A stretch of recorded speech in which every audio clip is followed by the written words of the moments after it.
Fenomena kasus anak melakukan cuci darah atau hemodialisis kian mengkhawatirkan. Saat ini masyarakat Indonesia terlalu bergantung dengan konsumsi gula hingga menyebabkan diabetes. Anak-anak seringkali mengonsumsi minuman yang memiliki kandungan gula tinggi atau berlebih, seperti minuman boba, es krim, dan sebagainya.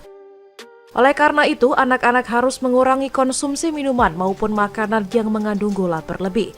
Dari data Kementerian Kesehatan, sebesar 13% penduduk Indonesia menderita diabetes. Kandungan gula yang tinggi pada makanan maupun minuman menjadi penyebab beberapa penyakit, yakni gangguan ginjal, hati, stroke, hingga jantung. Menurut Menteri Kesehatan, penderita penyakit diabetes yang tidak mendapatkan pengobatan setiap hari, dalam 5 hingga 6 tahun mendatang bisa menyebabkan penyakit kronis.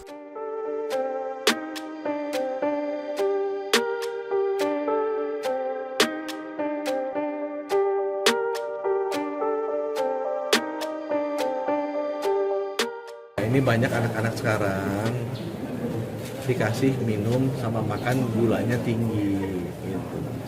Jadi di Indonesia tuh suka gula. Untung Jawa Barat kalau minum teh pahit gitu kan. Kalau Jawa yang lain kan minum tehnya sweet, manis ya. Jadi itu gulanya tinggi, dan gula itu penyebab segala macam penyakit kan, mulai dari ginjal, hati, stroke, jantung, itu penyebabnya gula. Nah, pesan saya ke teman-teman, kurangi minum gula. Gula itu harusnya maksimal 4 sendok teh per hari. Mungkin ada data Pak? Ya, ada datanya. Sekitar 13% dari seluruh populasi itu diabetes. Diabetes itu kalau nggak ditreatment tiap hari, itu dalam 5 years, 6 years bisa jadi penyakit kronis, jantung, stroke. Dan ukurannya paling gampang apa? Lihat celana jeans. Kalau celana jeansnya udah di atas 34, nah itu kemungkinan pasti gulanya banyak gitu. Jadi teman-teman harus seperti beliau, slim, healthy gitu.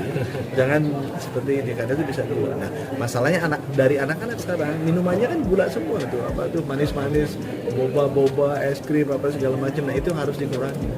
Kalau bisa minumnya tanpa gula. Kembali ke masyarakat Jawa Barat. Masyarakat Jawa Barat sebenarnya kalau teh pahit gitu ya, bukan ya selalu minumnya. Dari data Dinas Kesehatan Provinsi Jawa Barat, saat ini kasus cuci darah anak di Jawa Barat telah terdeteksi 20 anak. Kasus ini tidak terlalu meningkat signifikan dibandingkan dengan tahun 2023 lalu.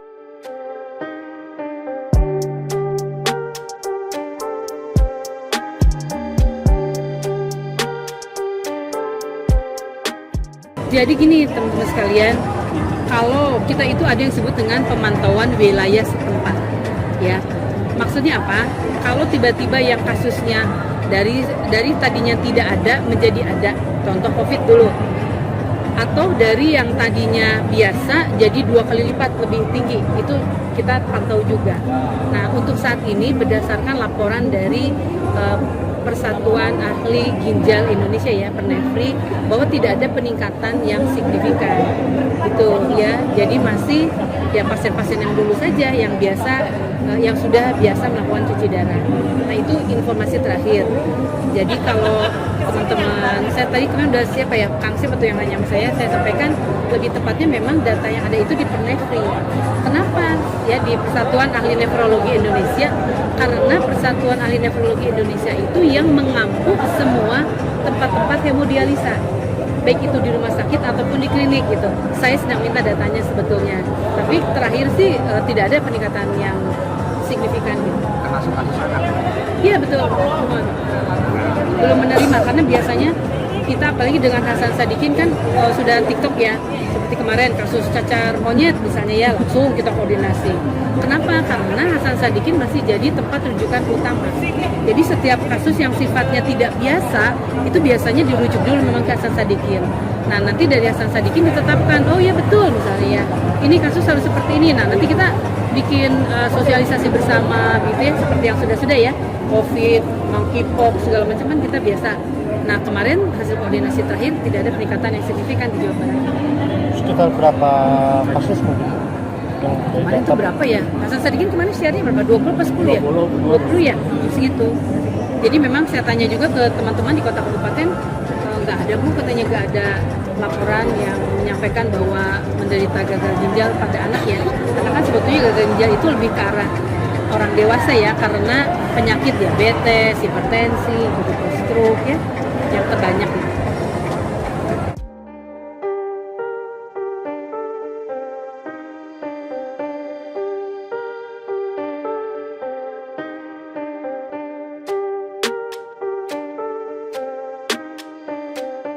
Diketahui sebelumnya, fenomena cuci darah di Indonesia kini kian memprihatinkan. Masih banyak orang tua yang masih abai ketika anaknya mengonsumsi makanan atau minuman yang berkadar gula tinggi.